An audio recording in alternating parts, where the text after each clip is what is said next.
ఇప్పుడు దేవుడు తన బిడలను యెహోవా కొరకు ఎదురు చూచువారు నూతన బలము పొందుదురు, వారు పక్షిరాజుల వలె రెక్కలు చాపి పైకి ఎగురుదురు, అలయక పరుగెత్తుదురు, సొమ్మసిల్లక నడిచిపోదురని యెషయా గ్రంథం 40వ అధ్యాయం 31వ వచనంలో వ్రాయబడింది. అంటే అర్థం ఏంటంటే, నీవు నేను కూడా కొన్నిసార్లు మనకు విరోధంగా కొంతమంది వ్యక్తులు లేచి నోటికొచ్చినట్లు వాళ్ళ మైండ్కి ఏమనిపిస్తే అది మాట్లాడుతూ నీకు విరోధంగా లేచేవారు అనేకులు ఉన్నప్పటికీ నీ బలాన్ని, నీ సమయాన్ని, నీ శక్తిని వారితో గొడవ పెట్టుకోవడానికి వాడద్దు. నీవు నేను కూడా పక్షిరాజు లాంటి స్ట్రాటజీ వాడాలి. అదేంటంటే, దేవునిలో ఇంకా ఎదుగుతూ దేవునిలో ఇంకా ఉన్నతమైన స్థితిలో సాగిపోతూ ఉంటే నిన్ను వెంబడించిన కాకులు ఏమైనా ఉంటే వాటికి అవే వెనక్కి.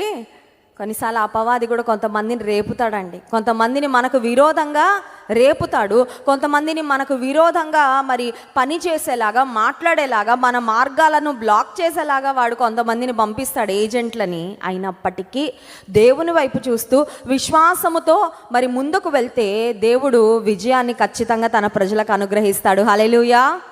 కనుక ఈ ఉదయకాల సమయంలో మనం జ్ఞాపకం ఉంచుకోవాల్సింది, మనం కూడా పక్షిరాజు వలె మన గమ్యాన్ని, మన గురిని ఏమాత్రం మర్చిపోకుండా ప్రభు వైపు చూస్తూ విశ్వాసమునకు కర్త దాన్ని కొనసాగించు యేసు వైపు చూచుచు, అంతే. యేసయ్య మీద కాకుండా దేని మీదకి దృష్టి వెళ్ళినా మనం సరైన రూట్లో లేమన్నమాట. సమస్యలు, పరిస్థితులు, ప్రతికూలతలు వచ్చినా focus back on the lord, దేవునిపై మళ్ళీ మన దృష్టి నిలపడం, ముందుకు వెళ్ళడం, అంతే. అప్పుడు విశ్వాస జీవితంలో నిశ్చయంగా మనము విజయాన్ని పొందుకుంటాం. ఈ ఉదయకాల సమయంలో దేవుని వాక్యం నుండి యోహాను సువార్త 1వ అధ్యాయము 2వ వచనం అందరం కలిసి చదువుకుందాం. యోహాను సువార్త 1వ అధ్యాయము 2వ వచనం అందరం కలిసి చదువుకుందాం. ఆయన ఆదియందు దేవుని యొద్ద ఉండెను, సమస్తమును ఆయన మూలముగా కలిగెను. 3వ వచనం, కలిగి ఉన్నదేదియు ఆయన లేకుండా కలగలేదు. దేవుని బిడలకు ఉండాల్సిన ఒక క్లారిటీ యోహాను సువార్త 1వ అధ్యాయము 2-3 వచనాల్లో వ్రాయబడింది. ఏంటంటే, సమస్తము ఆయన మూలముగా కలిగెను. చాలాసార్లు మనం అనుకుంటాం, పలానా సైంటిస్ట్ వల్ల పలానా డిస్కవరీ వచ్చిందేమోనండి ప్రపంచంలో, పలానా సైంటిస్ట్, పలానా కంపెనీ, పలానా టెక్నాలజీని కనిపెట్టారు. అసలు మనిషినే దేవుడు సృష్టించకపోతే ఆ మనిషి ద్వారా అది రావడానికి అవకాశము లేదు కదా. అసలు మనిషినే ఎవరు సృష్టించారు? దేవుడు సృష్టించాడు. తల్లి గర్భంలో ఒక పిండముగా నిన్ను నన్ను ఎవరు కలగజేశారండి? దేవుడు. అసలు ఆయన మనల్ని మన తల్లి గర్భంలో పెట్టకపోతే ఈ లోకంలోకి వచ్చి మనం సాధించేవో, మనము సంపాదించేవో, మనం పొందుకునేవో ఏది కూడా మనము పొందుకోలేం. చాలాసార్లు మనం అనుకుంటాం, we take credit for who we are and what we achieve. చాలాసార్లు మనం ఏమై ఉన్నామో, మనం ఏమి సాధిస్తామో, మనం ఏమి కలిగి ఉన్నామో వాటిని బట్టి మనం అనుకుంటాం, నేనే, నా వలనే జరిగింది, నా కష్టం వలన జరిగింది, నా తెలివితేటల వలన జరిగింది, నా యొక్క చాకచక్యం వలన జరిగింది, నా బలం వలన జరిగింది, నా సాహసం వలన జరిగింది, నా ధైర్యం వలన జరిగింది, నా ప్రోద్బలం వలన జరిగింది. ఒకవేళ ఎవరికైనా మంచి మేలు కలిగితే నేను సహకరించబట్టే జరిగిందండి, లేకపోతే అది అయ్యేది కాదని. చాలాసార్లు వీఆర్ సెల్ఫ్ ఫోకస్డ్, మన మీద మనమే పెట్టుకొని దృష్టి ఎప్పుడు నేనే, నా వల్లే, నా శక్తి, నా బలము, నా జ్ఞానము, నా తలాంతులు, నేను నేను అని చెప్పుకుంటూ ఉంటాం. కానీ యోహాను సువార్తలో ఎంతో స్పష్టంగా మనం చూస్తున్నాము, కలిగి ఉన్నదేదియు ఆయన లేకుండా కలగలేదు. నీ జీవితంలో నీకు ఏదైనా శ్రేష్టమైన దీవెన ఉందా? దాన్ని బట్టి దేవుని స్తుతించు, ప్రభువా ఇది నిన్ను బట్టే నాకు కలిగిందయ్యా, నువ్వు ఇచ్చావు కాబట్టే. ఆయన ఇచ్చాడు, ఆయన ఎప్పుడన్నా తీసివేయగలడు, అవునా కదండి? ఈ లోకంలో ఏది కూడా శాశ్వతము కాదు. అందుకే పెద్దలు అంటూ ఉంటారు కదా, ఓడలు బండ్లు, బండ్లు ఓడలు, బండ్లు బండ్లు ఓడలు అవుతూ ఉంటాయి. చాలాసార్లు మనుషుడు అనుకుంటాడు, నేను పొందుకున్నది ఇంకెప్పటికీ ఇలా ఉండిపోద్దేమో, నేను సంపాదించింది ఎప్పటికీ ఉండిపోద్దేమో. బెన్నీ ప్రసాద్ గారు వరల్డ్ తెలుగు క్రిస్టియన్ కాన్ఫరెన్స్లో వారి సాక్ష్యాన్ని గురించి చెప్తే ఒక మాట చెప్పారు. ఏమనంటే, గిన్నెస్ బుక్ ఆఫ్ వరల్డ్ రికార్డ్స్లో వరల్డ్స్ ఫాస్టెస్ట్ ట్రావెలర్గా, ప్రపంచాన్ని అతి తక్కువ సమయంలో తిరిగిన వ్యక్తిగా ఆయన ఒక స్థానాన్ని సంపాదించుకుంటే, కొద్ది కాలానికి ఇంకొక వ్యక్తి, అమ్మో ఆయన ఇన్ని రోజుల్లో తిరిగితే ఆయన కన్నా తక్కువ రోజుల్లో నేను తిరిగి ఆ రికార్డ్ను తిరగరాయాలని ఆయన బెన్నీ ప్రసాద్ గారి పేరు కాకుండా ఆ పైన ఆయన పేరు ఎక్కించేసుకున్నాడంట. అంటే మనం గుర్తించాల్సిన విషయం ఏంటంటే, ఈ లోకంలో ఏం సాధించినా, ఏది సంపాదించినా అది శాశ్వతము. చూడండి, చాలాసార్లు మనం ట్రోఫీస్ పొందుకుంటూ ఉంటాం, విన్నర్స్ ట్రోఫీస్. మేము చాలా ఇళ్లకు వెళ్తూ ఉన్నప్పుడు పరిచర్యలో మరి చాలా కుటుంబాలు దర్శిస్తూ ఉన్నప్పుడు కొంతమంది ఇంట్లో హాల్లో ఉన్న ఆ షోకేస్లో మొత్తం మెడల్స్, కప్పులే ఉంటాయి. కప్పులు అంటే మన టీ కప్పులు కాదండి, స్పోర్ట్స్లో గేమ్స్లో వాటిలో వస్తాయి కదా, అచీవ్ చేసినప్పుడు వారికి వచ్చే ట్రోఫీస్. ఆ ట్రోఫీస్ అన్నీ ఉంటాయి. అయితే ఎన్ని ట్రోఫీస్ ఉన్నా ఆ ట్రోఫీస్ అన్నీ దుమ్ముకొట్టుకుపోయి ఉంటాయి. ఆ ముందు రోజు నిమ్మకాయ వేసి ఆ తర్వాత ఏదేదో వేసి కడిగితే మెరుస్తాయి. కొన్ని రోజులు అయ్యాక ఆ ట్రోఫీస్ అప్పుడు వారు చూపించి చెప్తా ఉంటారు, ఇవి నాకు 40 years అప్పుడండి పలానా ఛాంపియన్షిప్లో పలానా పోటీలో నేను పాల్గొన్నప్పుడు నేను సంపాదించుకున్నానండి. This is something I've achieved in the past. ఎన్ని ట్రోఫీలు సంపాదించినా అవి ఎప్పటికీ అలాగే ఉండిపోవు, అవన్నీ చరిత్రలో కనుమరుగైపోతూ ఉంటాయి. ఆ తర్వాత మన వయసు కూడా అలా దాటిపోతూ ఉంటుంది. మనల్ని మించిన వారు, మనకన్నా ఉన్నతంగా సాధించేవారు ఎవరో ఒకరు వస్తూనే. చూడండి, క్రికెట్లో కూడా మనం గమనిస్తే ఎన్నో మ్యాచ్లు అవుతూ ఉంటాయి, ఎప్పుడూ ఒకే దేశం ఉండదు. ఆ సమయానికి ఎవరు బాగా ఆడతారో వారు గెలుస్తారు, లేదంటే someone else will take over. వారిని ఇంకొకరు ఎవరో వారిని ఓడించి వారి స్థానాన్ని లేకపోతే వారి యొక్క విజయాన్ని మరొకరు కైవసం చేసుకునే పరిస్థితులు మనం చూస్తూనే ఉంటాము. ఈ లోకంలో మనం గమనించాల్సింది, కలిగి ఉన్నదేదియు ఆయన లేకుండా కలగలేదు. ఈ ఉదయకాల సమయంలో దేవుని స్తుతిద్దాం. ఏమనంటే, నేను కలిగిన సమస్తము నీ మూలముగా మాత్రమే కలిగింది. Because you are the maker, because you are the creator, because you are the provider, because you are the sustainer. సృజించిన వాడవు నీవయ్యా, కలుగజేసిన వాడవు నీవయ్యా, ఇచ్చిన వాడవు నీవయ్యా, దానము చేసిన దాతవు. చూడండి, దాతలకు వందనాలని కొన్ని మాటలు మనం చూస్తూ ఉంటాం కదా. ఏదన్నా కొన్ని ప్రదేశాలకు వెళ్ళినప్పుడు ఈరోజు ఆహారం పెట్టిన దాతలకి చాలా వందనాలు, లేదంటే ఈ కట్టడం నిర్మాణం అవ్వడానికి సహాయపడిన దాతలకు చాలా వందనాలు.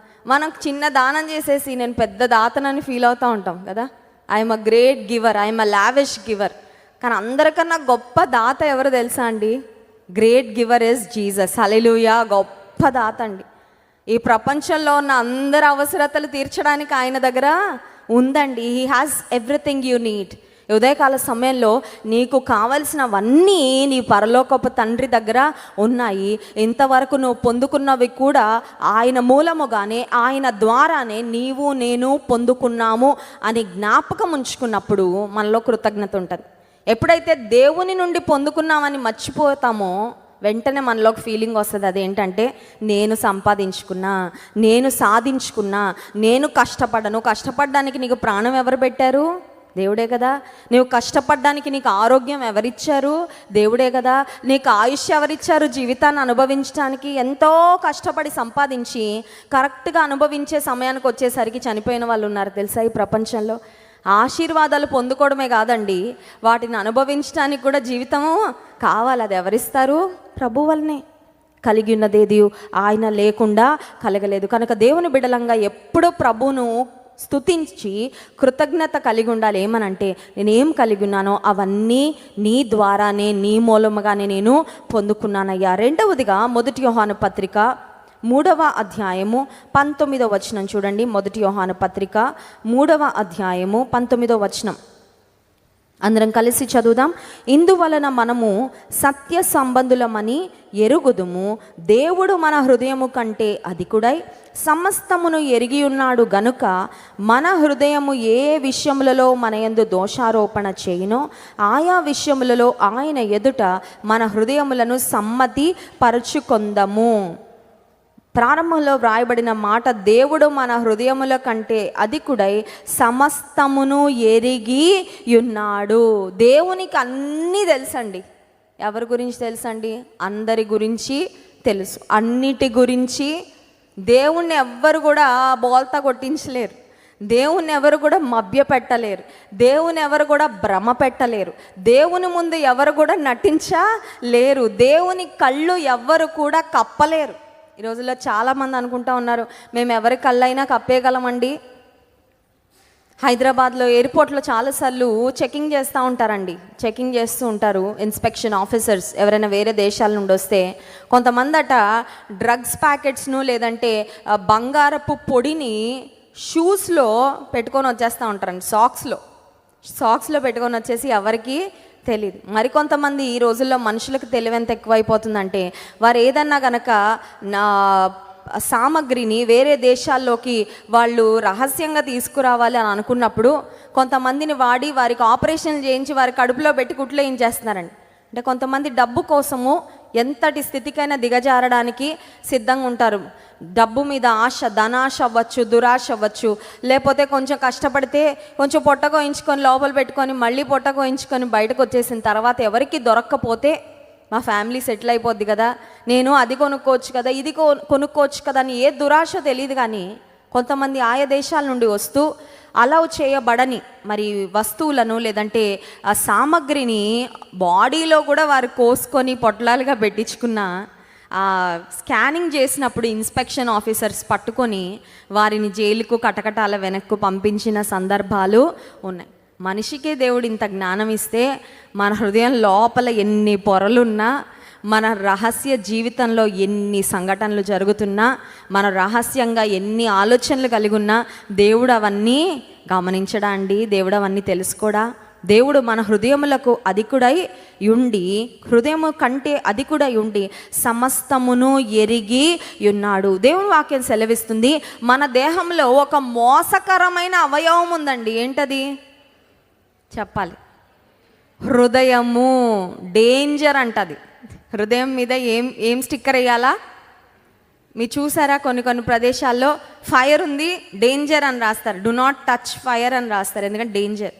మన దేహంలో కూడా ఒక అవయవానికి డేంజర్ స్టిక్కర్ వేయాలి. ఏంటది? ఎందుకంటే ఈ హృదయం ఎంత మోసకరమైందంటే మనల్ని మోసం చేసి మనల్ని నష్టపరిచేస్తూ ఉంటుంది ఈ హృదయం, మన హృదయం.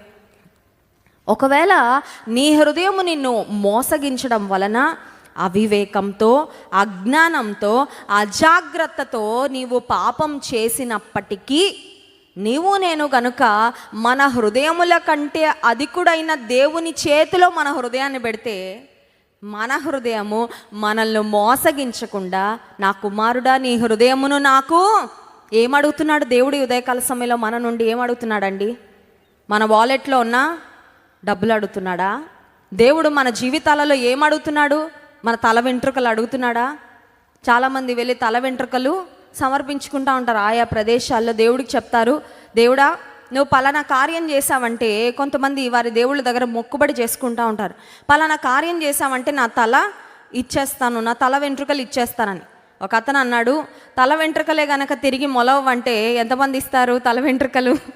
అందరికీ ఒక కాన్ఫిడెన్స్ ఏమనంటే మొత్తం షేవ్ చేసి పడేసినా మళ్ళీ వచ్చేస్తాయి కాబట్టి నో ప్రాబ్లం.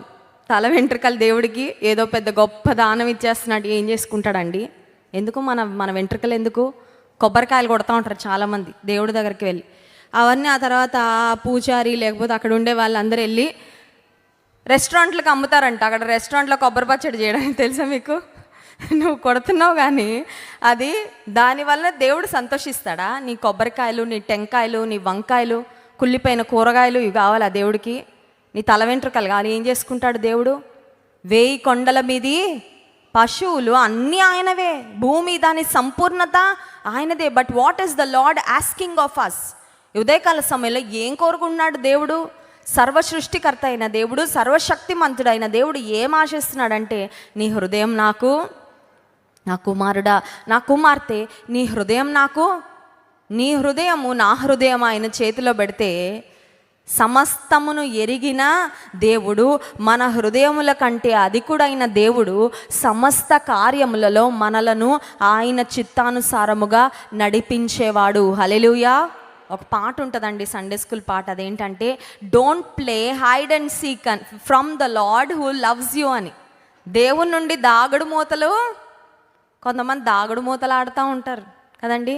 కొంతమంది దొంగ పోలీస్ ఆట ఆడతా, దొరికితే దొంగ కదండి, లేకపోతే దొరే, ఏం పర్వాలేదు. నేను until I am caught I will continue in my own way, in my own style. నాకు ఇష్టమైనట్లు నేను చేసుకుంటా, దొరికితే అప్పుడు చూసుకుందాంలేండి. దొరికితే అప్పుడు ఎక్స్ప్లెనేషన్ ఇచ్చుకుందాంలేండి. దొరికితే అప్పుడు నేను I know how to get away, ఎట్లా నేను ఏం చెప్పి సమర్థించుకోవాలో నాకు బాగా తెలుసు అని చాలా అద్భుతమైన ప్రణాళికలు వేసేసుకుంటూ ఉంటారు మనసులో. కానీ దేవుని ఎదుట నువ్వు ఎంత యథార్థంగా ఉంటే అంత మేలు, అంత దీవెన. హల్లెలూయా. అందుకే భక్తులు బైబిల్ గ్రంథంలో అనేక మంది దైవజనులు, అనేక మంది స్త్రీలు దేవుని సన్నిధిలో చేసిన ప్రార్థనలు మనం చూస్తే, వారు ఎప్పుడైతే యథార్థంగా తమ హృదయాలను దేవుని సన్నిధిలో కుమ్మరించుకున్నారో అంత అద్భుతమైన సహాయము దేవుని నుండి వారికి కలిగింది. హల్లెలూయా. కొంతమంది నా దగ్గరకు వచ్చి చెప్తారు, అక్క నాకు ఎందుకో ప్రేయర్ చేసుకోవాలనిపించట్లేదు అక్క. I appreciate there honesty. నేను చాలా ప్రేయర్ఫుల్ అక్క అని చెప్పకుండా నా ఇంప్రెషన్ కొట్టుకోవడానికి, అక్క నాకు ఈ మధ్య ప్రార్థన చేయాలనిపించట్లేదు అక్క, నేను ఏం చేయమంటారు? నేను ఒకటే చెప్తా, మోకాళ్ళు వేసే కదే చెప్పే, నాకు ప్రార్థన మీద ఆసక్తి రావట్లేదయ్యా, నువ్వే నాకు సహాయం చేయడా. డాక్టర్ దగ్గరికి వెళ్ళి అన్నం తినబుద్ధి కావట్లేదు డాక్టర్ గారిని చెప్తున్నామా? ఆకలేయట్లేదండి, తినబుద్ధి కావట్లేదంటే అప్పుడు డాక్టర్ అంటాడు, నీకున్న ఆరోగ్య సమస్య ఏంటో డాక్టర్ అసెస్ చేసి ట్రీట్మెంట్ ఇచ్చి పంపిస్తాడు. ఆ తర్వాత once we start taking food we become healthy. మంచి ఆహారం తీసుకోవడం ప్రారంభమైన తర్వాత ఆరోగ్యంగా తయారవుతాం.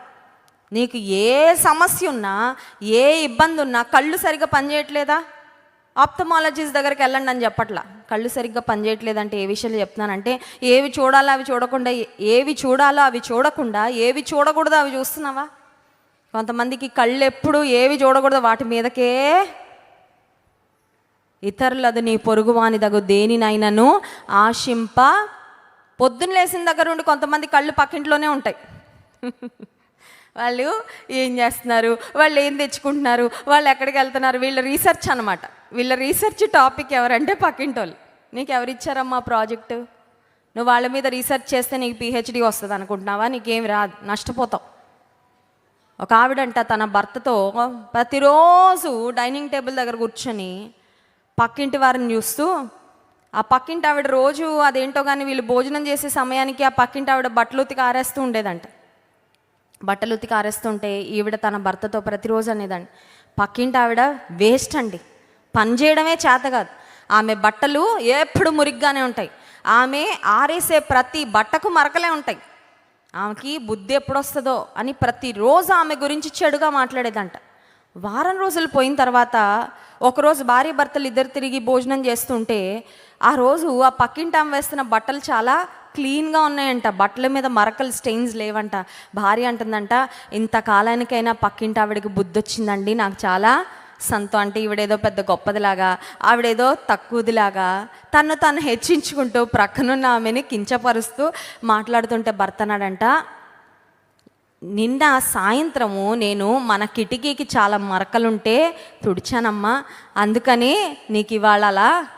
అప్పుడు ఈమెకు అర్థమైంది, లోపం పక్కింటి ఆవిడలో కాదు, లోపం ఈవిడ దగ్గర. కిటికీలన్నీ మురిగ్గా పెట్టుకుంది ఈవిడ అనుకుంటుంది పక్కింటి ఆవిడ సరిగ్గా బట్టలు.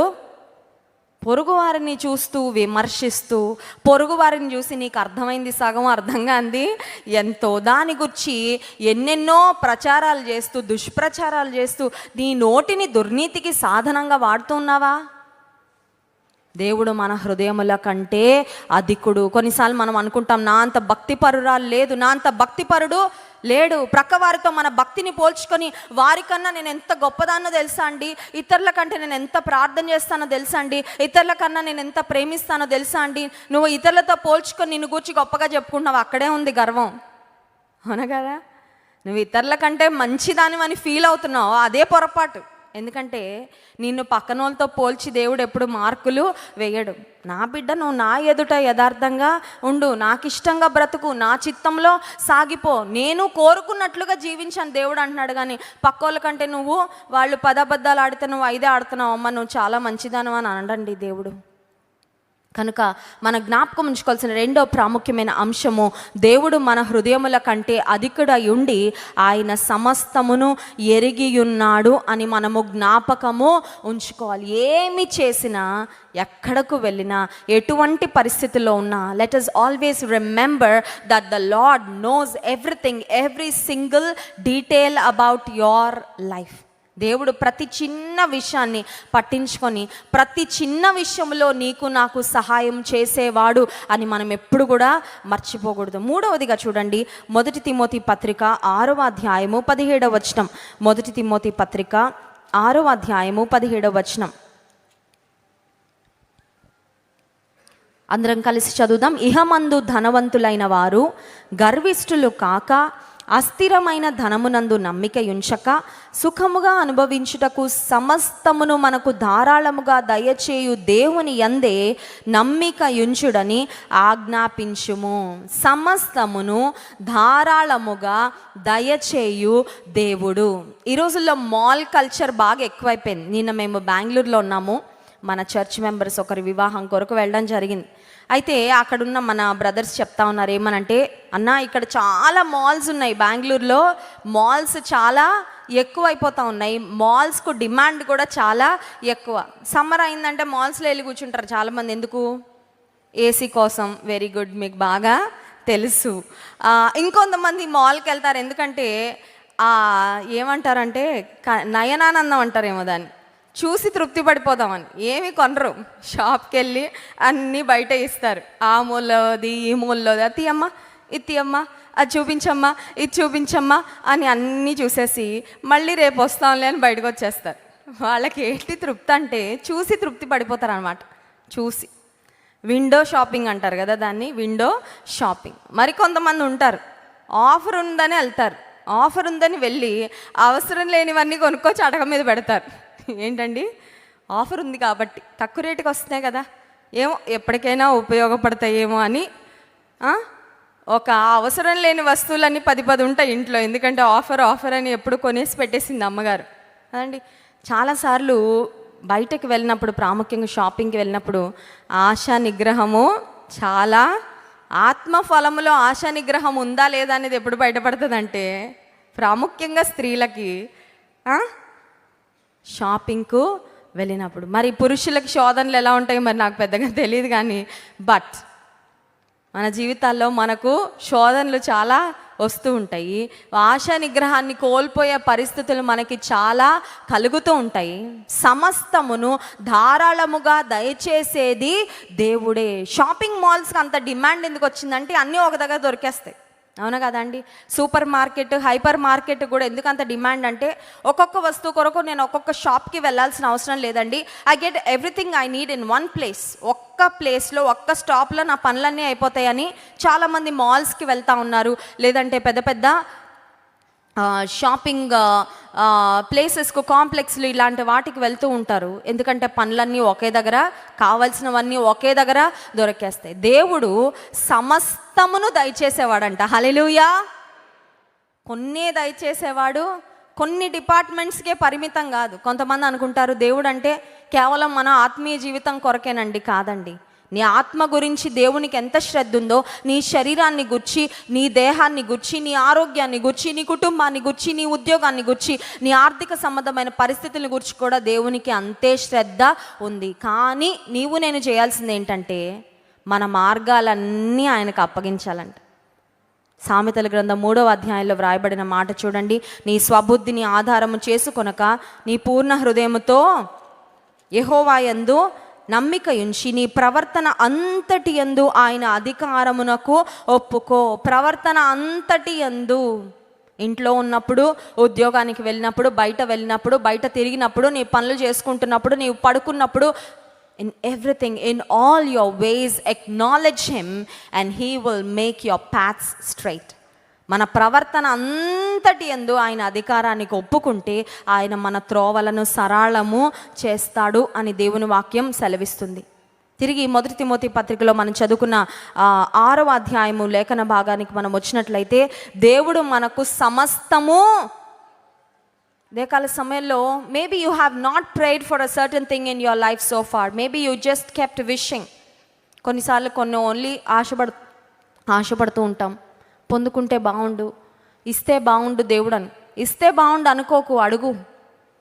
అడగనిదే అమ్మైనా పెట్టదంట. తెలుసు కదండి సామెత, అడగనిదే అమ్మైనా. మనసులో ఆలోచించకుండా మా మమ్మీ ఐస్ క్రీమ్ ఇస్తే బాగుండు అంటే మమ్మీకి ఎలా తెలుస్తుందా? అమ్మని అడిగితేనే.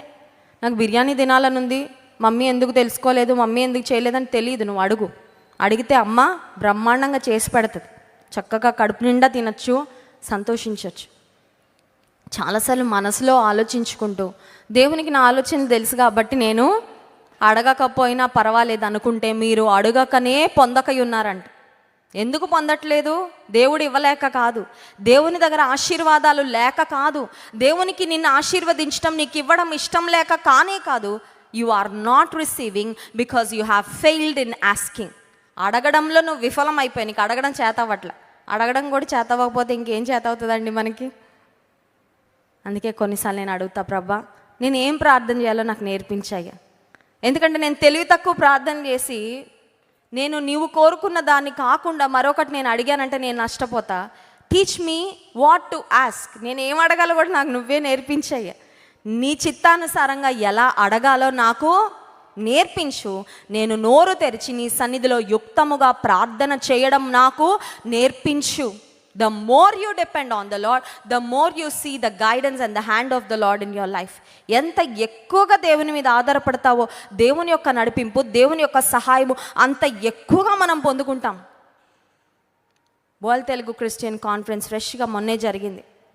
మీ అందరికీ తెలుసు, నేను ఒక ట్రాన్స్లేటర్ని కాదండి. నేను ఎవరికి తర్జుమా నేను ఎప్పుడు చేయను. శాండీ గారు వస్తేనే చేస్తాను, మీకు అందరికీ తెలుసు అది. ఇకపోతే తర్జుమా గురించి నా స్కిల్ సెట్ బ్రష్ అప్ చేసుకోవడానికి నాకు టైం, అసలే నిద్రపోవడానికే టైం ఉండదు, కొన్నిసార్లు భోజనం చేయడానికే టైం ఉండదు.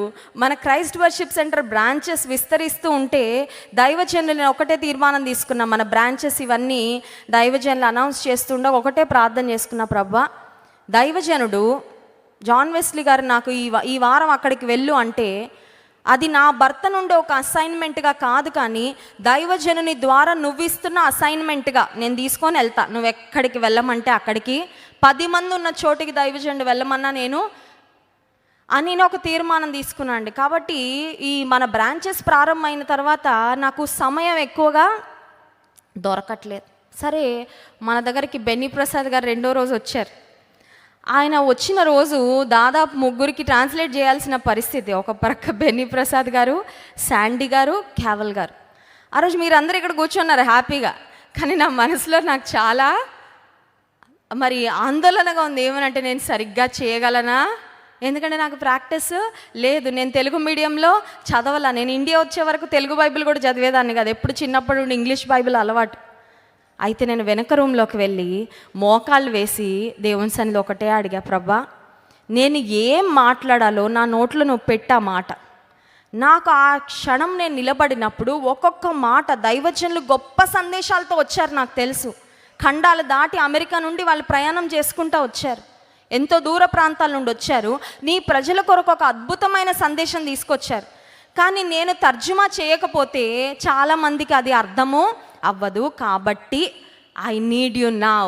నాకు ఇప్పుడు నీ సహాయము ఎలా నడుస్తుందో చూద్దాంలే అని ట్రయల్ అండ్ ఎర్రర్లో వదిలేయలేదండి. నేను వెళ్ళి వెనక రూమ్లో మోకాళ్ళు వేసి అడిగా, ప్రభా నాకు సహాయం చేయవా, నాకు కృప చూపించవా, ఆ సమయంలో నాకు మాటలు అందించవా, నా బ్రెయిన్ కొంచెం బాగా పనిచేసేలా. ఇది మొద్దుబుర్రయ్యా, కానీ ఈ మొద్దుబుర్రకు నువ్వు జ్ఞానం ఇస్తే ఇది జ్ఞానం కలిగిన బ్రెయిన్ అవుతుంది, నువ్వు సహాయం చేయవా అని ప్రార్థన చేసుకొని వచ్చిన తర్వాత నేను చెప్పగలనండి, దేవుడు ఎట్లా నడిపించాడో మీరందరూ నేను సాక్షిని. ఎందుకు ఈ మాట చెప్తున్నానంటే కేవలము మీ విశ్వాసాన్ని బలపరచడానికని చెప్తున్నా. దేవుని మీద ఆధారపడినప్పుడు సమస్త విషయాలలో ఆయన సహాయము చేసి నువ్వు అడగాలంతే, నువ్వు ఆయన మీద ఆధారపడాలి అంతే, నువ్వు ఆయన అధికారానికి ఒప్పుకోవాలంతే. ఆయన్ని నడిపించే విధానం చాలా ఉన్నతంగా, చాలా ఆశీర్వాదకరంగా ఉంటుంది. దేవుడు సమస్తమును మనకు ఎలా దయచేస్తాడంటే చూడండి, 17వ వచనంలో, మొదటి తిమోతి పత్రిక 6వ అధ్యాయం 17వ వచనం, ఆయన మనకు సమస్తమును ధారాళముగా దయచేయు దేవుడు అండి. నువ్వు వెళ్ళి అడిగితే ఇంత ఇచ్చానులే, వెళ్ళి ఇంకా తృప్తిపడు, ఇంతకన్నా ఎక్కువ పెట్టలేము అని అనడంట దేవుడు. కొన్నిసార్లు మనకు ఆశ చాలా ఎక్కువ ఉంటుంది కదండి, ఆశ చాలా ఎక్కువ ఉంటుంది. ఒకవేళ మనుషులు నీవు ఆశించినంతగా ఆశించిన స్థాయిలో ఇవ్వలేరేమో. Maybe people may fail your expectation. పలానా వాళ్ళు ఇంత సహాయం చేస్తారనుకున్నానండి, ఇంతే చేశారండి. మా అమ్మ ఇంత ఇస్తుంది అనుకున్నానండి, ఇంతే ఇచ్చిందండి. పలానా వాళ్ళ మీద ఆధారపడ్డామండి, వాళ్ళు ఇంత ఇస్తామని వాగ్దానం చేశారు కానీ వాళ్ళ మాట నిలబెట్టుకోలేకపోయారండి. మనుషులు ఫెయిల్ చేస్తారేమో, కానీ సమస్తము నీకు నాకు దేవుడు ఎలా దయచేస్తాడంటే ధారాళంగా. He gives lavishly. దేవుడిచ్చే ఆశీర్వాదాలు ఎలా ఉంటాయంటే, ఇంకా చాలయ్యా, ఇంకా నేను ఆశీర్వాదాలు తట్టుకోలేకపోతున్నానయ్యా, ఇంత దీవిస్తున్నావేంటయ్యా, ఇంత నడిపిస్తున్నావేంటి, ఇంత ఆదరిస్తున్నావేంటి, ఇంత ప్రేమిస్తున్నావేంటి, ఇంత సంరక్షిస్తున్నావేంటి, ఇంత పట్టించుకుంటున్నావేంటి అని నీవు ప్రభువును స్తుతించేలాగా ధారాళముగా ఆయన కార్యాలు జరిగించే దేవుడు. మేము గడిచిన నెలలో ఒమాన్ అనే దేశం వెళ్ళాం. ఒమాన్ అనే దేశం వెళ్ళినప్పుడు ఒమాన్ దేశంలో అక్కడ షేబ దేశపు రాణి యొక్క కోట ఉంది. ఆ వీడియో మీరు ఎంతమంది చూసారో నాకు తెలీదు. ఒకవేళ మీరు చూడకపోతే యూట్యూబ్లో వెళ్ళి మీరు వెతకండి. Queen of Sheba fort doctor John Wesley అని కొడితే మీకు వస్తుంది యూట్యూబ్లో. షేబ దేశపు రాణి యొక్క కోట, దాని శిథిలాలు ఉన్నాయి ఇప్పుడు. ఎగ్జాక్ట్గా ఆ కోట అట్లా లేదు, అది దాని రిమైన్స్ మాత్రం ఉన్నాయి ఆ ప్రాంతంలో. అక్కడికి వెళ్ళాం. షేబ దేశపు రాణి సొలొమోనుని చూడాలని, సొలొమోను జ్ఞానాన్ని పరీక్షించాలని. సొలొమోను one of the greatest kings who ever lived on this planet. ఈ భూమి మీద మరి భూమిని పరిపాలించిన రాజులలో గొప్ప రాజుగా సొలొమోను ఉన్నాడు. కాబట్టి ఆయన దగ్గరికి వెళ్ళేటప్పుడు వట్టి చేతులతో వెళ్ళకూడదని చాలా బహుమానాలు మోసుకొని వెళ్తే, ఇప్పుడు షేబదేశపు రాణి సొలొమోనును చూసిన తర్వాత ఆమె when it was time for her to return to her place, ఆమె తిరిగి తన ప్రాంతానికి తన దేశానికి వెళ్ళిపోయే సమయం వచ్చినప్పుడు, నువ్వు నాకు గిఫ్ట్లు ఇచ్చావు కదమ్మా, నేను అన్నీ తీసి పెట్టుకుంటాను, కానీ నిన్ను వట్టి చేతులతో పంపిస్తానని సొలొమోను వట్టి చేతులతో పంపించలేదు. చూడండి, మొదటి రాజుల గ్రంథము 10వ అధ్యాయము 13వ వచనం. మొదటి రాజుల గ్రంథము 10వ అధ్యాయము 13వ వచనం చదువుతారా? మొదటి రాజుల గ్రంథం 10వ అధ్యాయం 13వ వచనం. సొలొమోను తన ప్రభావంనకు తగినట్టు షేబదేశపు రాణికిచ్చినది పోగా, ఆమె కోరిన ప్రకారము ఆమె ఇచ్చపూర్తిగా ఆమెకు ఇచ్చెను. అప్పుడు ఆమెయు ఆమె సేవకులను తమ దేశమునకు తిరిగి వెళ్ళిరి. మోసుకొచ్చింది కొంతే కానీ తీసుకెళ్ళింది ఎంతో. చెప్పండి మాట. మోసుకొచ్చింది కొంతే, తీసుకువెళ్ళింది నీవు దేవుని సన్నిధానానికి, దేవునికి నీవు నేను ఇచ్చేది కొంతేనండి. కానీ ఆయన ఎంతో మనకి ఇచ్చి ధారాళముగా సమస్తము దయచేసే దేవుడు మన దేవుడు. హల్లెలూయా.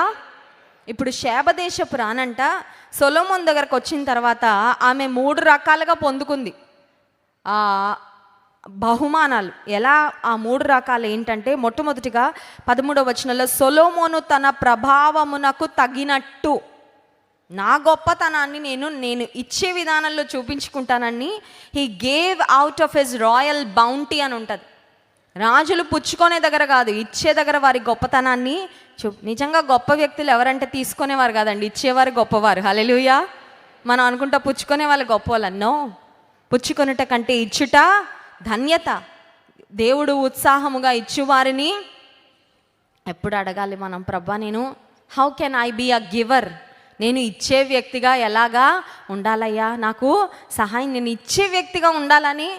ఇచ్చిన వారు ఎప్పటికి పొందుకుంటానే ఉంటారండి, అది వేరే విషయం. నువ్వు ఎక్స్పెక్ట్ చేయక్కర్లా, నువ్వు ఇచ్చాక నీకు రావాలని కూడా చూడక్కర్లేదు. ఇచ్చిన వారు ఖచ్చితంగా పొందుకుంటారు. Give and it will be given to you, అది ఆటోమేటిక్గా జరుగుతుంది. కానీ ఇచ్చే విషయాలలో మనం ఆసక్తిని కలిగి ఉండాలి. ఎందుకంటే మన దేవుడు కూడా ఇచ్చేవాడు కాబట్టి ఆయనను పోలి మనము నడుచుకోవాలి. ఇప్పుడు సొలొమోను రాజు మొట్టమొదటిగా తన ప్రభావమునకు తగినట్టు ఇచ్చాడంట. He gave out of his royal bounty. రెండవదిగా మనం చూసినట్లయితే ఆమె కోరిన ప్రకారం కొన్ని కోరుకుందంట. ఆమె షేబదేశపు రాణి, రాజా మా దేశంలో అవి దొరకవయ్యా, మా దేశంలో ఇవి దొరకవయ్యా, కొంచెం మాకు అవి ఇస్తావా? మేము కూడా ఒమాన్ దేశం వెళ్ళినప్పుడు యేసుక్రీస్తు ప్రభువారిని ఆరాధించడానికి వచ్చిన జ్ఞానులలో ఒక జ్ఞాని సామ్రాణిని, ఆ సామ్రాణి ఒమాన్ దేశం నుండి పట్టుకొచ్చారని చరిత్రకారులు చెప్తుంటారు. ద బెస్ట్ ఫ్రాంకిన్సెన్స్, శ్రేష్టమైన సామ్రాణి ఎక్కడ దొరుకుతుందంటే ప్రపంచంలో ఒమాన్ దేశంలో. మేము కూడా వెళ్ళామండి. వెళ్ళి అన్నాను, ఆ సామ్రాణి మా ఇంట్లో ఎక్కడ వేసుకోం, కానీ నాకు సామ్రాణి కావాలా, because that is the best that is available in the whole world. ఈ ప్రపంచంలో దొరికే శ్రేష్టమైన సామ్రాణి అక్కడే దొరుకుతుంది కాబట్టి నాకు కావాలి. చిన్నప్పుడు మా పిల్లలకి మరి స్నానం అయ్యాక సాంబ్రాన్ని వేస్తారు కదండి. మా అత్తమ్మ గారు దాచిపెట్టారు కొంత. జాన్ వెస్లీ గారు అంతకుముందు చాలా సంవత్సరాల క్రితం వెళ్ళినప్పుడు అక్కడ వాళ్ళు ఇచ్చారంట. ఇక్కడ ప్రపంచంలో శ్రేష్టమైన సాంబ్రాన్ని దొరుకుతుందండి, తీసుకెళ్ళండి అని ఇస్తే అది మా అత్తగారు అలా దాచిపెట్టి మనవరాళ్ళకి అందరికీ ఇచ్చారు. మళ్ళీ నేను పట్టుకొచ్చా సాంబ్రాన్ని, ఎందుకంటే శ్రేష్టమైనది కనుక. కొన్నిసార్లు మనం కొన్ని ప్రాంతాలకు వెళ్ళినప్పుడు అవి తెచ్చుకుంటే బాగుండని కోరుకుంటాం, ఎందుకంటే అవి మన ప్రాంతంలో దొరకనప్పుడు. ఇప్పుడు షేబదేశపు రాణి, she also had a list. The queen of Sheba had a list. అయ్యా సొలొమోన్ రాజా, ఇవి నాకు కావాలయ్యా, మా ప్రాంతంలో దొరకవు, తీసుకో, నీకేం కావాలో. రెండవదిగా ఆమె కోరినవి, వాట్ ఎవర్ షీ డిజైర్డ్. మూడవదిగా ఆమె ఇచ్చపూర్తిగా, ఆమె అడిగినవి, ఆమె కోరినవి ఈయన సమృద్ధిలో నుండి ఆమెకు ధారాళంగా. మొదటిదేమో ఆయన ప్రభావానికి తగినట్లు ఇచ్చాడు, రెండవదిగా ఆమె కోరినవి ఇచ్చాడు, మూడవదిగా ఆమె ఇష్టపడినవి. కొన్ని చూడండి మనకి నచ్చుతాయి కానీ మనం అడగం, అవును కదా. కొన్ని మనకి నచ్చుతాయి కానీ మనము అడగం. కానీ మనల్ని నిజంగా ప్రేమించే వాళ్ళు మనకి ఏదైనా నచ్చిందని చెప్తే అది వాళ్ళు మనకి ఏదో ఒకలాగా ఇచ్చేయాలని చూస్తూ ఉంటారు కదండి. మన మీద ఎవరికైనా ప్రేమ ఉంటే, మనకి ఏదైనా నచ్చింది అని వారికి అర్థమైందంటే మనం వెళ్ళకముందే మన కొరకు రెడీ చేసి పెట్టేస్తారు. అది వాళ్ళు మా ఇంటికి వస్తున్నారండి, వారికి అది ఇష్టం అంట అని చెప్పి ముందే రెడీ చేసి పెట్టేస్తూ ఉంటారు. నేను భద్రాచలం ప్రాంతానికి ఒక మీటింగ్లో వాక్యం అందించడానికి వెళ్ళాను. భద్రాచలం ప్రాంతానికి వాక్యం అందించడానికి వెళ్తే సరే మీటింగ్ అయిపోయిన తర్వాత భోజనానికి కూర్చుంటే నా లైఫ్లో ఎప్పుడు చూడని ఒక దృశ్యం చూశాను.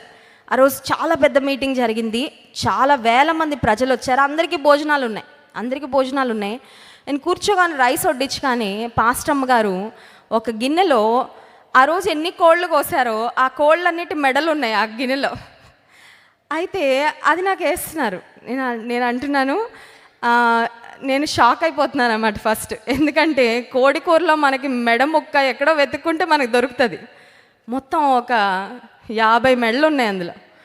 నేను చూడగానే షాక్ అయిపోతే మీ చర్చ్ మెంబర్స్ ఒకరు చెప్పారండి, మీకు మెడ పీస్ అంటే చాలా ఇష్టమని, అందుకని కోసిన కోళ్ళన్నిటి మెడలు పట్టుకొని వచ్చామండి. అమ్మో, నాకున్న పొట్ట చాలా చిన్నదండి. నేను 2, 3 మహా అయితే తినగలను, కానీ ఇంకా అంత చూస్తే నాకు కడుపే నిండిపోతుంది, అసలు తినను కూడా తినలేను. అంటే చూడండి, వాళ్ళు ఫోన్ చేసి మన చర్చ్ మెంబర్స్ని అడిగారంట. ఒకరింటికి భోజనానికి వెళ్తే జాన్ వెస్లీ గారు అక్కకు ఆ పీస్ ఇష్టం అని చెప్తే ఇక్కడ తమ్ముడు వినేశాడు. ఆ తమ్ముడు విని వాళ్ళకి సమాచారం ఇచ్చేశాడు ఫోన్ చేసి. వాళ్ళు మొత్తానికి చాలా బీభత్సంగా అది వడ్డిస్తూ ఉంటే నేను షాక్ అయిపోయానండి. అంటే ఇష్టం కాబట్టి ఇష్టమైనది ఇవ్వాలా అని. మీ ఇంటికి వస్తే కూడా ఓన్లీ మెడ పెట్టకండి, ఐఎమ్ జస్ట్ కిడింగ్.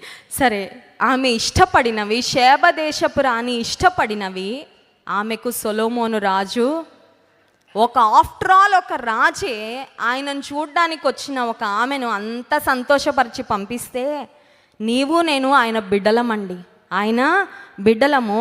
మనల్ని ఆనందింపచేయాలని మన దేవుని యొక్క ఆశ. ఆయనను ఆనందింపజేసేలా మనం బ్రతికితే he knows how to make us happy. Hallelujah. నిన్ను నన్ను ఎలా సంతోషపరచాలో మన దేవునికి తెలుసు. నిన్ను నన్ను ఎలా సంతృప్తి పరచాలో మన దేవునికి తెలుసు. మన దేవుడు ఎంత గొప్పవాడంటే, నాయందు మీరును మీ యందు నా మాటలను నిలిచి ఉన్న ఎడల మీకేది ఇష్టమో అడుగుడి, అది నేను మీకు అనుగ్రహిస్తాను. నీవు దేవునిలో ఉంటే, ఆయన మాటలు నీ హృదయంలో ఉంటే, ఆయన ఆజ్ఞానుసారంగా నీవు బ్రతికితే, నేను బ్రతికితే, మనకేది ఇష్టమో అది మన ప్రభు ఎరిగుండి మనకు దయచేసేవాడు. హల్లెలూయా. ఇప్పుడు 3 విషయాలు తెలుసుకున్నాం. మొట్టమొదటిగా సమస్తమును ఆయన ద్వారానే అన్నీ ఆయన ఇచ్చాడు. రెండవదిగా దేవుడు సమస్తమును ఎరిగినవాడు. మూడవదిగా దేవుడు సమస్తము ఎలా దయచేస్తాడంటే లావిష్లీ హీ పోర్స్ అవుట్. దేవునికి అన్న తక్కువ, నువ్వు అడిగితే ఇంతే ఇస్తానమ్మా, ఇవాళ డైలీ లిమిట్ ఇంతే అని పెట్టడండి దేవుడు. డైలీ లిమిట్ అని ఒకటి ఉంటుంది, తెలుసా మీకు? డైలీ మన దేహానికి అవసరమైన క్యాలరీ లిమిట్ అని ఉంటుంది. మనం దానికంటే 4-5 రెట్లు ఎక్కువ తినేస్తూ ఉంటాం, తెలుసా? నాకు ఎనర్జీ సరిపోవట్లేదండి, నాకు ఓపిక ఉండట్లేదండి అని. మన దినానికి ఒక మనిషికి ఆన్ అన్ యావరేజ్ ఎన్ని క్యాలరీలు అవసరమో దానికి 4-5 రెట్లు మనం ఎక్కువ తినేస్తూ ఉంటాం ఇంటేక్. అందుకే పెరిగిపోతూ ఉంటాం చాలాసార్లు. అయితే ఒకవేళ దేహానికి తీసుకునే ఆహారానికి ఒక లిమిట్, సాల్ట్ రోజుకి ఇంతే తీసుకోవాలా, షుగరు అసలు తీసుకోకపోతే ఇంకా మంచిది. చాలా విషయాలలో మనకి లిమిట్స్ ఉంటాయి, లిమిటేషన్స్ ఉంటాయి. ఒక ఫ్లైట్లో నీవు ప్రయాణం చేసి వేరే దేశానికి వెళ్ళాలంటే బరువు తూస్తారు వాళ్ళు. సూట్ కేసు ఇంతే బరువు ఉండాలి, లేదంటే మీరు డబ్బులు కట్టాలా, ఎక్స్ట్రా మీరు లగేజ్ తీసుకెళ్ళడానికి వీలు లేదు. దేవుని దగ్గరకు వచ్చినప్పుడు, ఆయన ఆశీర్వాదాలు అడిగినప్పుడు, ఆయన కృపను అడిగినప్పుడు, నీకు బోల్డ్ అంత కృప ఇచ్చేసాను నిన్న, ఇంక ఇవాళ లేదు నీకు కృప, మళ్ళీ వచ్చే వారం కనబడని చెప్తాడా దేవుడు? He will never say that. ఆయన సమస్తమును ధారాళంగా, సహాయం ధారాళంగా చేస్తాడు, నీకు కృప ధారాళంగా. సమయోచితమైన సహాయము కొరకు మనము కృప పొందులాగున ధైర్యంతో కృపాసనం వద్దకు ఎందుకు వెళ్ళాలంటే, నీకేం కావాలో అది నీవు అడగడము ఆలస్యము, దేవుడు నీకు ధారాళంగా దయచేసే అద్భుతమైన దాత ఆయన. హల్లెలూయా. ఎప్పుడైనా రియలైజ్ అయ్యావా? చాలాసార్లు మనుషుల మీద పడి ఏడుస్తూ ఉంటాం కదండి. మా అమ్మ ఇవ్వలేదండి, మా నాన్న ఇవ్వలేదండి, మా బాస్ ఇవ్వలేదండి, వాళ్ళు ఇవ్వలేదండి, వీళ్ళు ఇవ్వలేదండి, వాళ్ళు అడ్డుపడ్డారండి, వీళ్ళు అడ్డుపడ్డారండి. వాళ్ళందరికన్నా అధికుడైన దేవుని ఒకసారి అడుగు. అన్ని అడ్డంకులు తీసేసి ఆశీర్వాదాల ప్రవాహం పంపిస్తే వాళ్ళు ఇచ్చేది వీళ్ళు ఇచ్చేది ఆఫ్టర్ ఆల్ అయిపోద్దండి దేవుడిచ్చే ఆశీర్వాదం ముందు. Hallelujah. Do you know that? Have you ever realize that? కొన్నిసార్లు మన జీవితంలో అనిపిస్తే ఎవరో అడ్డుపడుతున్నారండి నా ఆశీర్వాదానికి, నేను పొందుకుందాం అనుకున్నాను కానీ వేరే వాళ్ళు లాగేసుకుంటున్నారండి, నాకు వచ్చే అవకాశం ఎవరో తీసేసుకుంటున్నారండి. ఒక చెల్లెమ్మ నా దగ్గరకు వచ్చి బాధపడుతుంది, అక్క ఓ మంచి సంబంధం వచ్చిందక్క, నాకెందుకో భయం వేసి నేను మౌనంగా ఉన్నా, ఈ లోపల మా ఊరిలో ఇంకొకరు చేసేసుకున్నారక్క, వాళ్ళు హ్యాపీగా బ్రతికేస్తున్నారక్క, మా అమ్మ నాన్న ప్రతిరోజు తిడుతున్నారక్క నన్ను, ఏమని?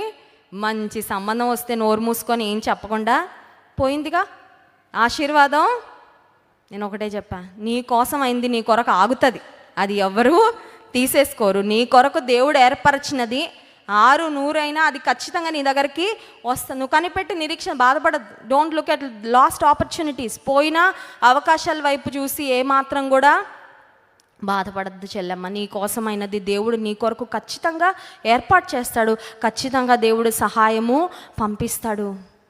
సమస్తమును ధారాళముగా దయచేసే దేవుడు. ఎవరో నీ ఆశీర్వాదాన్ని తీసేసుకుంటున్నారని బాధపడుతున్నావా? ఎవరో నీ అభివృద్ధికి, నీ ప్రగతికి అడ్డుపడుతున్నారని బాధపడుతున్నావా? ఎవరో నీకు ఇవ్వాల్సింది ఇవ్వట్లేదని బాధపడుతున్నావా?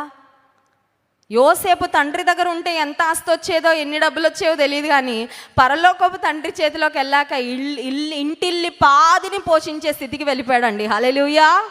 ఎంత గొప్ప దేవుడు అండి.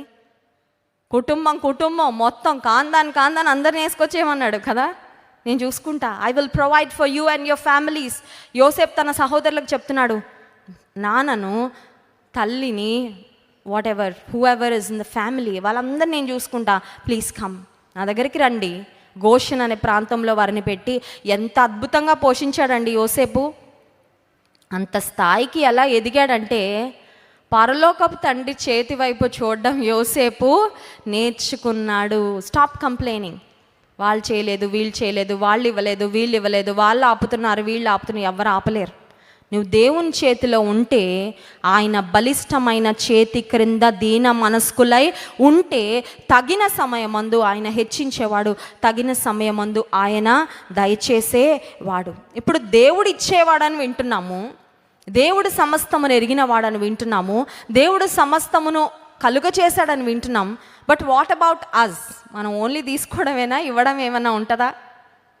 రిలేషన్షిప్ అనేది 2 వే ఉంటుంది కదండి. సంబంధం అనేది 2 వైపుల నుంచి ఒక బలమైన పటిష్టమైన స్నేహం ఇద్దరు వ్యక్తుల మధ్యలో ఉండాలంటే ఇచ్చిపుచ్చుకోవడం, కమ్యూనికేషన్ ఉండాలి. అటు నుంచి ఇటు, ఇటు నుంచి అటు, ప్రేమ అటు నుంచి ఇటు రావాలి, ఇటు నుంచి అటు వెళ్ళాలి. అంతేగాని ఒకరే ఎప్పుడు ఇస్తూ ఉంటే అది కరెక్ట్ కాదు. కొన్ని రోజులు అయ్యాక అది ఆ రిలేషన్షిప్ అంత స్ట్రాంగ్గా ఉండదు. దేవుడు అబ్రహామును అడిగాడు, నీకు ఒక్కడయ్యున్నా కుమారుని నా కొరకు ఇవ్వు అని. చూడండి, ఆదికాండం 22వ అధ్యాయము 13-14 వచనాలు. ఆదికాండము 22వ అధ్యాయము 13-14 వచనాలు.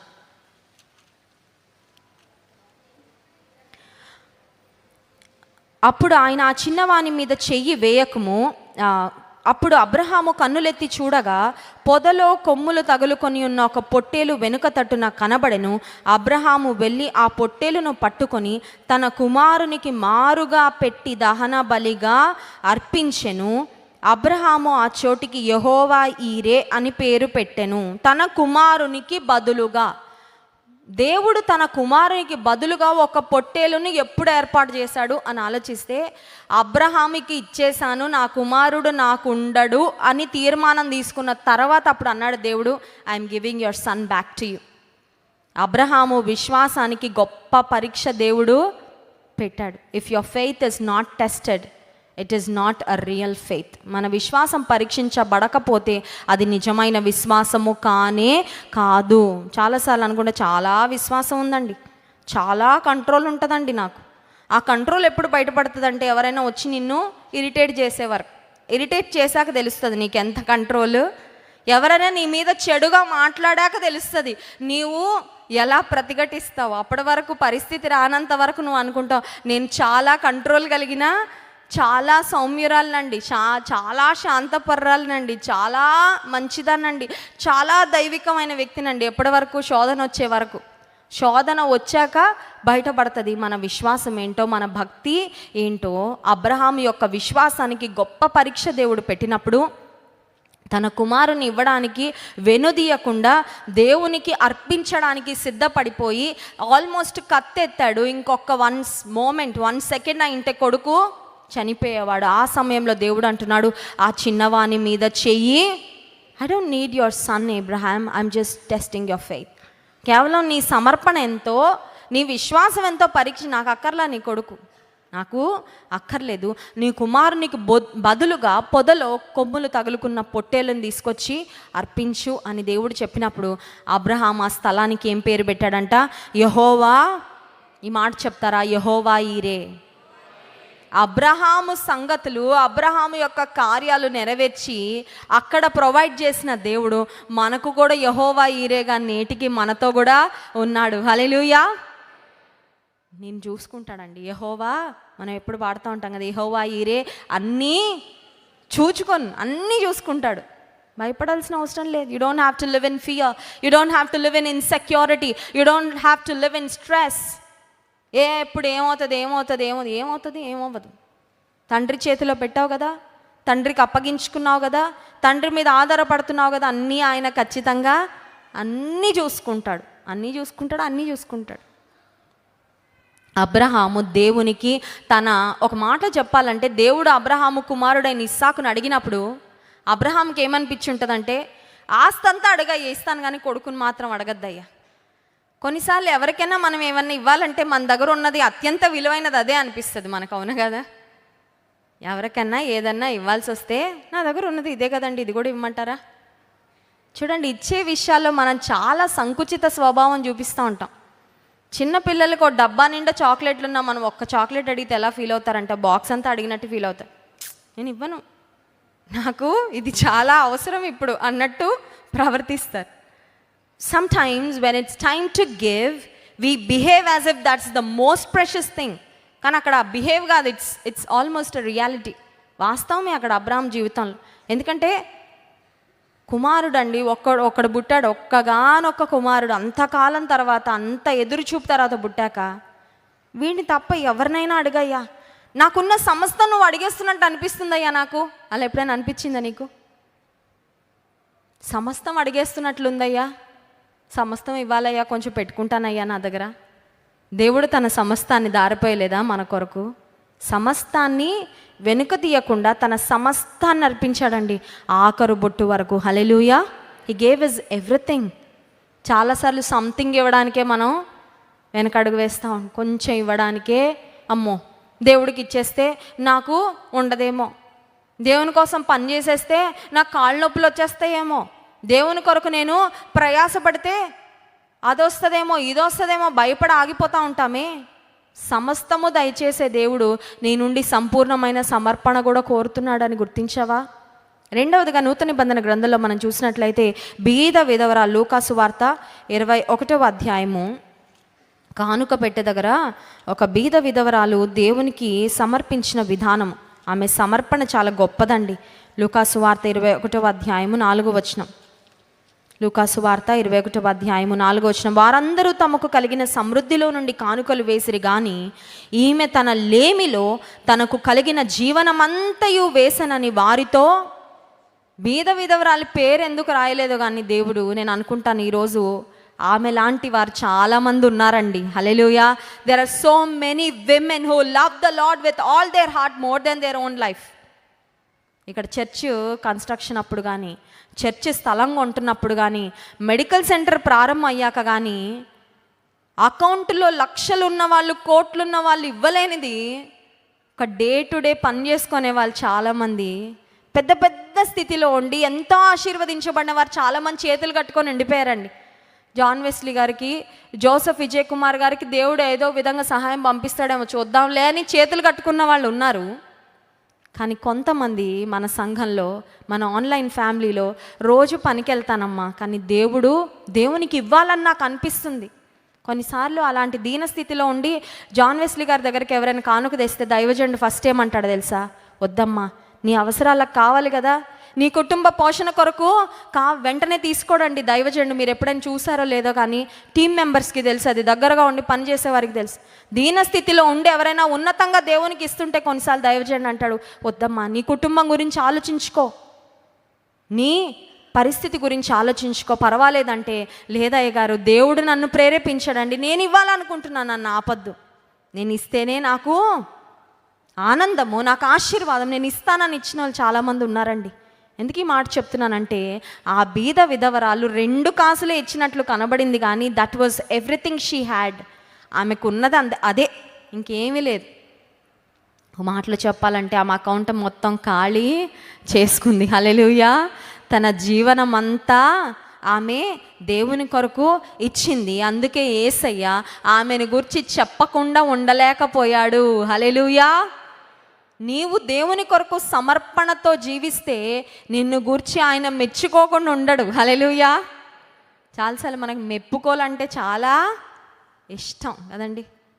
అందుకనే భార్యలు అంటే ఎప్పుడైనా వంటలు సరిగ్గా చేయకపోతే భర్తలు మెచ్చుకోవాలంటే చాలా బాగా చేస్తున్నాం అంటే రేపు 4 కూరలు ఇంకా జాగ్రత్తగా చేసేస్తాం. కొంతమంది తిడతా ఉంటారు, ఎప్పుడు తిట్టునే మనం ఆయుధంగా వాడి ఎదుటి వాళ్ళని బాగు చేయాలనుకుంటాం, కానీ కొన్నిసార్లు తిట్ల కంటే బాగా కాంప్లిమెంట్లు పనిచేస్తాయండి. అవును కాదు? సరిగ్గా వంట చేయకపోతే ఉప్పు ఎక్కువ వేసేస్తే ఆమెకు ఒక ముద్ద కలిపి పెట్టేయండి, చాలా బాగుంది ఒకసారి తినని. అప్పుడు ఆమెకు అర్థమైపోయి రేపటి నుంచి ఎంత భయంకరంగా చేస్తే కూడా నా భర్త నన్ను ఏమనట్లేదు, ఎంత మంచోడు, రేపటి నుంచి నేను ఇంకా జాగ్రత్తగా చేయాలని చక్కగా మెప్పు. యేసే మెచ్చుకున్నాడు. Jesus took time to appreciate her, to compliment her.